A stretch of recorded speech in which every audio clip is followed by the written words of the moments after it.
Good Morning Business, le grand entretien. Comment se porte l'industrie textile en France après une année littéralement cataclysmique dans le secteur du prêt-à-porter? On va en parler avec Yves Dubief, président de l'industrie française du textile. Bonjour. Bonjour. Merci d'être avec nous. Quel bilan vous tirez de cette année? On a eu énormément de marques qui ont été placées en redressement judiciaire. Certaines ont même disparu.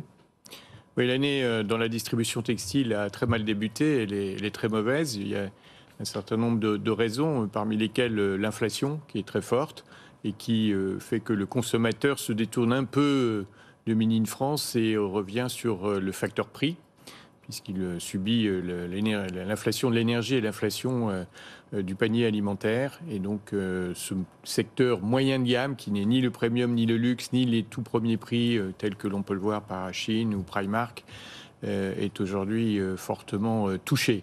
Mais notre industrie textile, c'est pas que l'habillement, c'est pas que l'équipement de la personne et l'équipement de la maison, c'est aussi tous les tissus techniques qui font à peu près 50% de l'activité de l'amont de la filière en France, et ce qui permet à cette filière de se maintenir avec quelques difficultés aujourd'hui, mais de se maintenir et de voir l'avenir d'une manière positive. J'aimerais quand même qu'on dise quelques mots sur la fast fashion. On sait très bien que d'un point de vue environnemental, la facture est très lourde.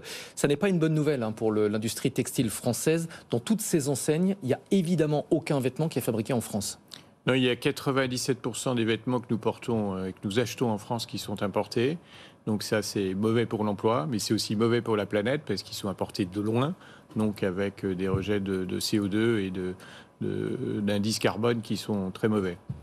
DIM a annoncé en fin de semaine qu'il allait relocaliser sa production à Autun en Saône-et-Loire. C'est un cas isolé ou d'une manière générale, on voit de plus en plus de relocalisation dans le textile? Non, DIM, c'est un cas parmi d'autres.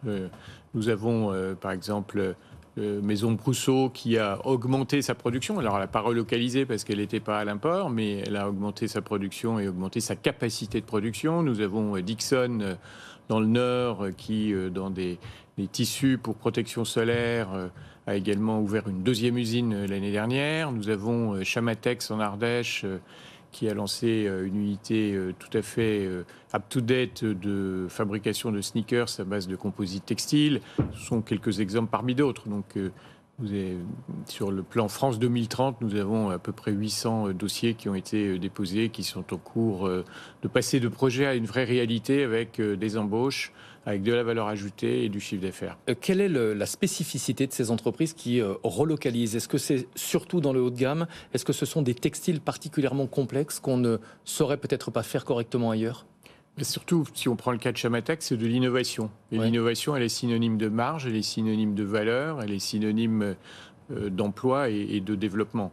Et c'est la raison pour laquelle la France et le secteur, la filière textile-habillement a besoin de cette innovation et d'outils qui lui permettent de ces transferts de technologie, comme l'Institut français du textile et de l'habillement, qui est fort de 150 ingénieurs et chercheurs. Quand on relocalise, et ce n'est pas spécifique au secteur du textile, on est toujours confronté à un problème de coût.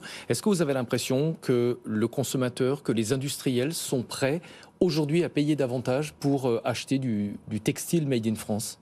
Alors, le consommateur, précisément aujourd'hui en juillet, je pense qu'il se pose beaucoup de questions et son budget est contraint, parce que je vous ai dit tout à l'heure, l'énergie et le secteur alimentaire. Les industriels, ils ont besoin surtout de prédictibilité et de stabilité en termes d'impôts de production et en termes de coût de l'énergie. Or, les récentes annonces de Mme Borne comme de M. Bruno Le Maire concernant le report de la suppression de la CVAE, qui est un des impôts de production qui devait être prévu en 2024 et qui pourrait être reporté sur plusieurs années, est une très mauvaise nouvelle et qui nous préoccupe beaucoup. Et nous avons également besoin en matière d'énergie, alors que nous avons subi des hausses d'énergie, du prix de l'électricité et du gaz l'année dernière et encore cette année très forte, d'avoir une prédictibilité au-delà de 2 ans. Parce que quand on investit, c'est pas pour 2 ans, c'est pour 10 ans, 15 ans ou 20 ans. Nous avons un système ici en France qui est l'ARENH, qui permet aux consommateurs industriels et aux particuliers français de bénéficier du coût compétitif de l'énergie nucléaire qui est de fait en France. Et ce système se termine fin 2025 et nous sommes très attentifs à une poursuite d'un système analogue et surtout sur une grande durée. Lorsque le patron d'EDF parle de discussion qu'on va devoir avoir sur le véritable prix de l'énergie. Ça concerne évidemment aussi les industriels. Ça concerne les industriels et les industriels textiles qui sont gros consommateurs d'énergie électrique, de gaz, mais également d'eau. Et c'est aussi un autre sujet dans cette période d'été un peu sec. Est-ce que vous avez l'impression que le gouvernement en fait suffisamment pour aider votre secteur d'activité? Vous évoquiez le plan France Relance, on parle évidemment beaucoup de réindustrialisation. Mon sentiment, c'est quand même que le textile est un peu dans l'angle mort. Non, parce que le textile, il est pluriel, il est présent à la fois dans l'aéronautique, dans l'automobile, dans l'architecture, dans l'emballage, évidemment dans l'équipement de la personne et l'équipement de la maison et dans le luxe. Et donc, certains projets sont spécifiquement textiles, d'autres sont dans ces différentes filières et ont besoin d'un accompagnement de co-traitants textiles. Donc, je ne dirais pas qu'il est dans un angle mort. Il renaît, il est en résilience et il a besoin, encore une fois, de voir clair sur une période de 10 ans pour monter ses projets d'investissement et les réaliser d'une manière pérenne. Mais pour autant, est-ce que vous avez l'impression que les aides aujourd'hui sont suffisantes ? Les aides me paraissent tout à fait intéressantes et importantes en matière d'investissement. Après, il y a tout ce qui concerne le quotidien de ces entreprises, c'est-à-dire leur compte d'exploitation. Et encore une fois, le dossier de l'énergie, le dossier de l'eau, le dossier des impôts de production sont des éléments importants et qui doivent aller dans le bon sens et non pas avec un retour en arrière et aller à la vitesse qui était prévue. Le textile importé de l'autre bout du monde, ça a évidemment une facture carbone très importante. Est-ce que vous pensez qu'on manque de courage politique, qu'il faudrait peut-être envisager de taxer sévèrement les textiles à l'importation ? Taxer les textiles à l'importation ou en fonction de leur facture carbone à l'entrée de l'Europe, c'est évidemment une des solutions. Et aujourd'hui, certains textiles sont déjà taxés à l'importation pour une contribution à l'IFTH sous forme de taxe fiscale affectée. Et c'est un bon système qui doit durer. Mais est-ce qu'il faudrait le renforcer ? C'est le sens de ma question. Si on veut avoir un marché européen qui se développe avec une production européenne, il faut effectivement un bouclier tarifaire aux frontières européennes et ça revient à un renforcement de la taxation des imports. Un dernier mot sur les textiles techniques, vous en parliez, il n'y a pas que l'habillement. Qu'est-ce que ça représente sur votre marché ?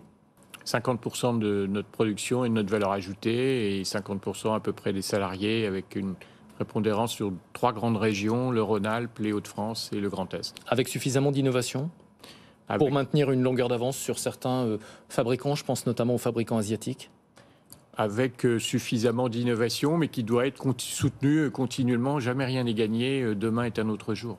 Un dernier mot aussi sur le nombre d'emplois dans l'industrie textile. Est-ce que ces relocalisations dont on a parlé, elles se traduisent par une augmentation du nombre d'emplois ou est-ce que ça se fait généralement à effectif constant ? Non, ça se fait avec une augmentation du nombre d'emplois. Nous avons eu notre point bas à 55 000 à peu près en 2015-2016. Nous sommes aujourd'hui 63 000 salariés. Je parle de l'amont de la filière. Si on va jusqu'à l'aval, on est un peu plus de 100 000. Et donc, année par année, nous gagnons 2 000, 3 000 emplois chaque année. Merci beaucoup d'être venu en plateau nous parler ce matin de votre secteur d'activité. Yves Dubief, président de l'industrie française du textile.